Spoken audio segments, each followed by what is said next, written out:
Hey guys, what's going on? Lucky here. So, I don't need another project for sure. I definitely don't need another truck. But sometimes you come across a deal, you got to do it. So I came across this Datsun pickup truck, disassembled.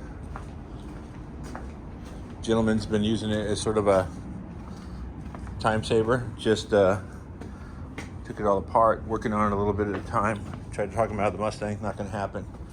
But pretty clean example.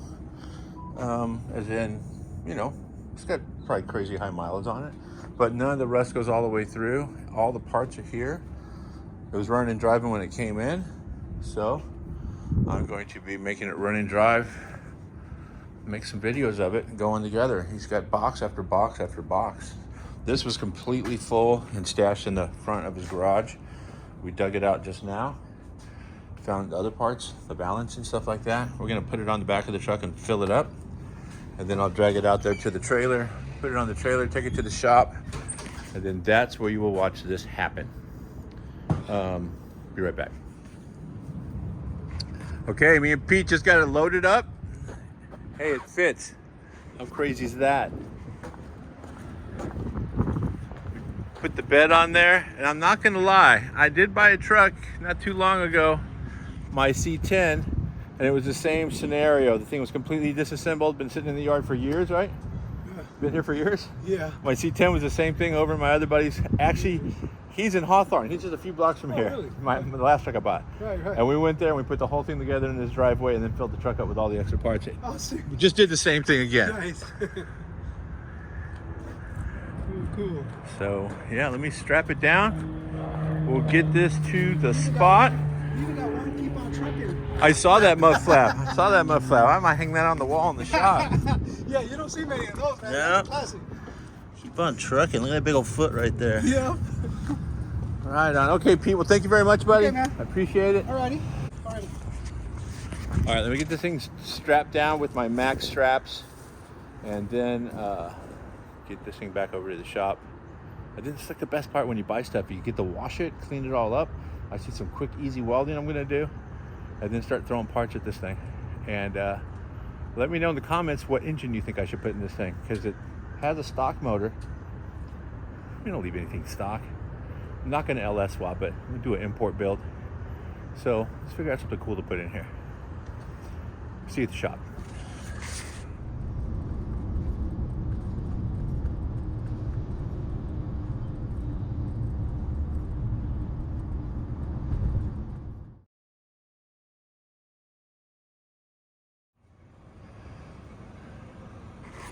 Okay, so this party has started. The Datsun party has started. You ever buy something, get a great deal on it, and then discover there are some discoveries that you didn't expect? Kind of expected. I kind of saw some things that were a little suspect, and then the guy I got it from was completely upfront that he purchased it and there were some repairs already done to it. Also, when I brought it home, I forgot the dashboard and the seat. So I called him up, and he's a good guy. He goes, oh yeah, I got that right here in the rafters, so I'll ring it by. So over there I have the motor, the original motor, or a 510 motor, still 1600, the dashboard, and the seat. So that's cool. He had the original door, original color. The replacement door is actually a little bit cleaner, so I don't know, up in the air when I'm going to swap it out. So I want it to look sort of like a Survivor. Oh, did I mention that there was a questionable repair done in the front that I just couldn't deal with? So I went ahead and took off the front core support and left front inner fender liner. This is all supposed to be welded on, by the way. So I'm going to go out on a limb and say this thing was probably, I don't know, punched into a tree or something. It's weird because the fender is original and it's not trashed. The frame shows no damage. The firewall shows no damage. So I don't know why they took it off. It's quite possible it was hitting the light. Maybe all this was wadded beyond repair. That's very possible. That would be like a, I guess it would be right front. or left front. It's possible if something gets hit right here, just because of all the structural stuff, it's probably easier to take it off at the places where it's attached, as opposed to trying to cut all this and massage it straight. So either way, kind of weird. It still has the original fender too. Okay, had to charge the phone up. Phone was dead. In case you didn't know, I shoot this stuff on my iPhone. So anyway, what I was saying was, what was I saying? If you buy a project, it needs a little bit of work. It's not really a big deal. You drag it home and you realize maybe it needs a little more work than you expected, which I'm totally fine with. Work don't scare me. So I ain't scared. Either way, luckily minimal rust. All the rust is surface, with the exception of this door has a couple of bubbles at the bottom. He found a replacement door. I think I already went through all that. I went ahead and pulled the harness out. He had kind of undid a bunch of it and then taped it up because he was going to paint the engine compartment. And while I was pulling that out to clean stuff up, I discovered it had some work done to the front. Either way, somebody had put it all together, had fit it, but not welded anything. So it was just a bunch of tech screws holding it together. You know, those self-tapping things. I use those when I'm assembling stuff for fit instead of Clecos. If I have Clecos and all the time in the world, I go with that. But generally the stuff I do, I'm in a hurry. So I'll just tack it together and then weld up the hole. Either way, so I just got done cleaning this thing up, cleaning up the holes because it had some surface rust on it. Now I'm gonna fit it and quit it. I haven't fit it and welded on. I have body bushings right there. Make sure it's all square, symmetrical. And I checked it before I took it apart, and the fenders bolted on. Everything lined up really well. So yeah, I mean, why not? Sticks again over here. Is he back on the other side? That guy, man, always chasing that guy around. This looks like a phone holder to me, as long as I'm careful.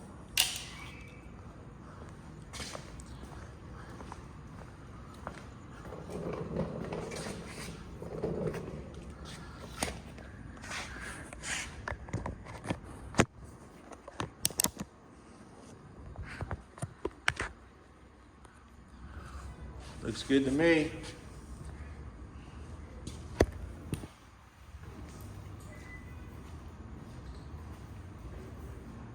All right, let's fit this thing.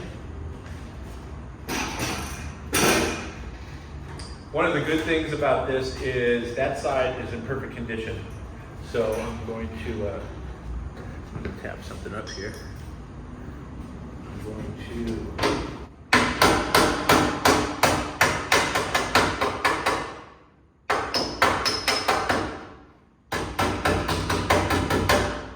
using that as a reference where it welds to the firewall and such. Oh, we'll go to the other side.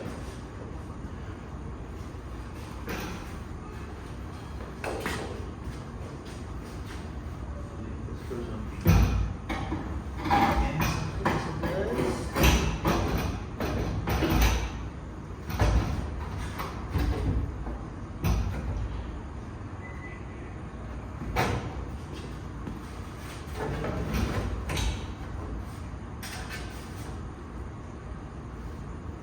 Man.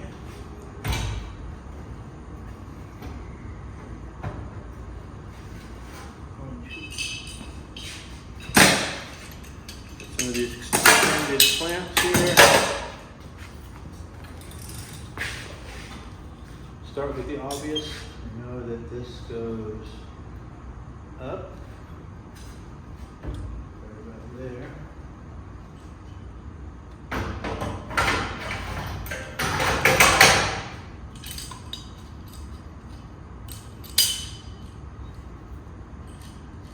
You know what you see?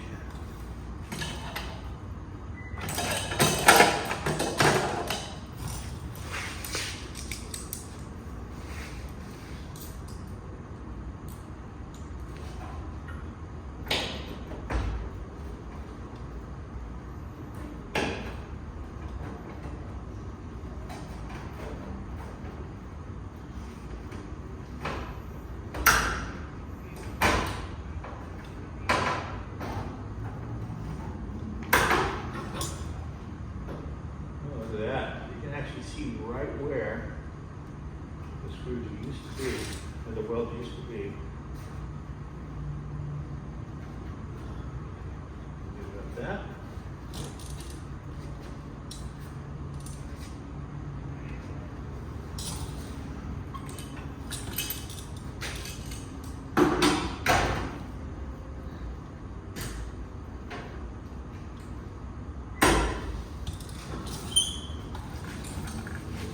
I guess.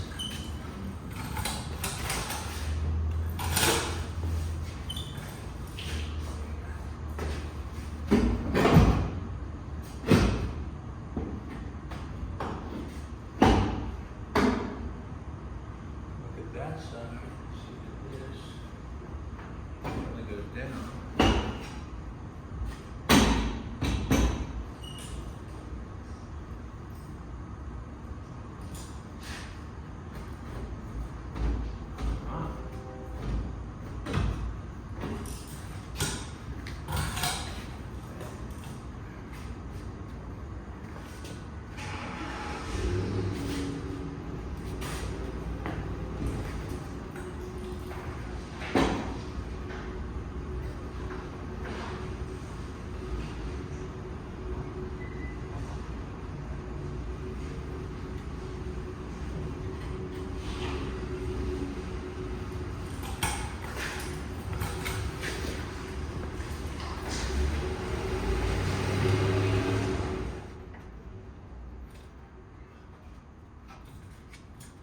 Not bad.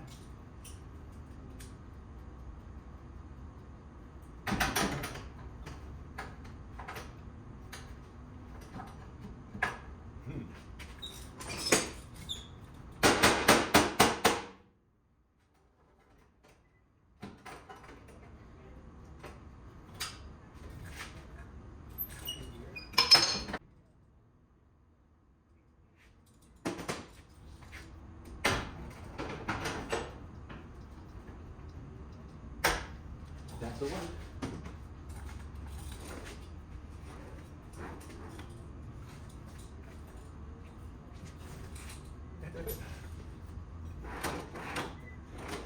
Right here.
Right. Probably running out of battery about now. Yep, it says low battery, so I gotta make this short. Anyway, so I've used the clamps to sort of fit everything, get it kind of close. This is a reference hole. It's about in the same spot on both sides. This might go back just a little bit, but I'll be able to tell when I close the hood before I weld anything.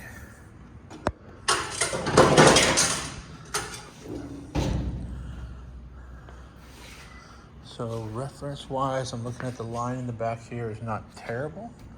Lengthwise, obviously it's got a big old crease in the middle, but left to right versus this line right here.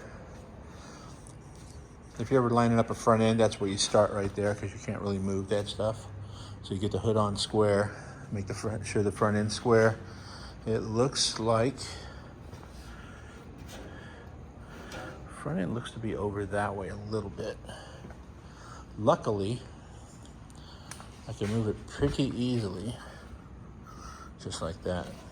So what I will end up doing is getting a square and triangulating from that corner of the cowl to the front corner of the core support and putting it on here square.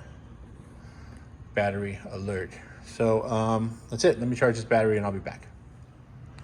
Okay, so this is the test fit after welding everything in place. Gaps don't look terrible.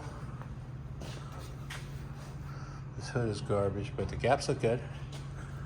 That line there, this line here, nice and square. Everything looks good. I'm pleased with it. Okay, here is some progress on the truck. As you can see, I got the fenders back off of it. The front end is welded on. I think in the other videos you'd probably be able to see how that was jacked up. Cleaned up everything. Obviously, I started straightening the grill a little bit. I'll probably find another one, but that one's pretty straight. And basically just doing a little hammering. This thing was smacked around a little bit, that lower valance right there, the centerpiece.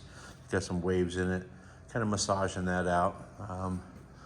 I put some etching primer on the spots that I welded. I basically welded here like stock. See, stock has one little booger there and then 3 boogers down there, and I matched the boogers on this side. And I'm probably gonna seam seal those because it's kind of a bad design, but either way. Welded this used to be just all tech screwed. Luckily these things have a little alignment holes, one here and one on the other side, to show you exactly where it's supposed to be. I did measure, it was a little bit off. Maybe this got pushed back a little bit at some point, but either way, it's all measured out and triangulated here. It's welded all the way around, all the way through to the front firewall. I started sort of DA-ing it, knocking it down. Also, I got some rust mort, and I've treated the whole the roof. It looks to me like maybe somebody put a blanket or something on this. It's sort of weird rust. And they'd probably put a blanket on it and then put a car cover on it and then let it sort of sit around. Or maybe just a car cover rotted off the thing, I don't know. I took a screwdriver and I chiseled out all of the seam sealer. It was all hardened. So that's sort of a thing. Most older vehicles, the chemical or the technology of seam sealer back in the day is nothing like it is now. So they just put some stuff on there that, you know, would last 10, 12, 15, 20 years, who knows. But then it would harden and crack, and then moisture, which, I mean, these rain gutters are specifically designed to catch the moisture and run it down the car. But if you look in there real good, there's a seam. So if the seam sealer has cracks, it's literally going to irrigate the moisture directly into the body of the car. You know, the skin is spot welded to a little inner structure. And then that is exactly why you see rocker panels rust out of Chevy trucks. If it's a square body truck and it has those rain gutters that are bolted to the side, square body trucks literally have no rain gutter. And so they screw these things on, but they put some seam sealer in there and they put some sealer on the screws and they screw them in. Well, after a certain amount of years sitting out in the sun, the hottest part of the car, that stuff all starts to crack and come loose and moisture gets in. And then you will see just rust in weird places like here. Or, you know, in the inner structure of this, there's no reason for this to rust away. It's a sealed component. But either way, that's sort of the idea of seam sealer. I got new seam sealer for this. Once this stuff kicks off, you usually wait 12 hours or something. I will take a wire brush and I will dig all this stuff up. And then I will put new seam sealer in there. The newest stuff, probably the 3M stuff, and it looks like a little bit of a wave on the gutter right there. I'll probably tap that straight again. And I will flow plenty of seam sealer in this thing all the way around. And then it won't be an issue anymore.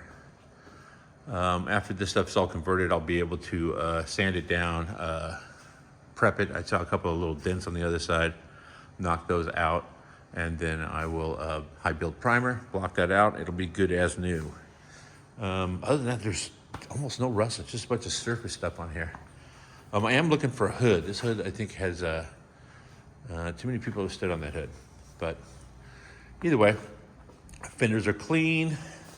Everything's welded on. It's pretty solid, pretty jazzed. I'm at the studio all next week, which means this thing is on hold. I'm going to probably push it over here.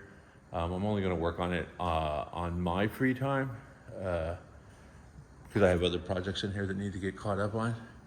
I did just order a complete engine management for this thing and got this one all sorted out with which engine management I'm going to use. So look for that in future videos. Other than that, look for more of this in the future too. Oh, that's another thing. I guess I should put that here. What motor do you think I should put in this? I'm not going to LS it, but it's probably going to go with a 4-cylinder for sure. Maybe a 6-cylinder if I can make it fit in there without doing a bunch of damage to the truck. It's a cool truck. I don't want to hack it up. But I also want to put it down, put some wide tires on it, but make it drivable and usable. The funny thing about these things is they're small vehicles. I had one of these before and I sold it just because I was just too big for it. But you know what? If you put the seats a little bit lower, move them back a little bit further, maybe move the steering wheel a little bit forward, shorten up the steering column, then I can fit in the thing. And I like the body style. They're fun to drive. So what motor do you think I should put in there? Leave some comments in this thing and let me know what you think. That's it. Thanks a lot for watching these videos. Like, subscribe, hit the button to let you know when the new ones are coming out. And that's it. Thanks. See you guys later.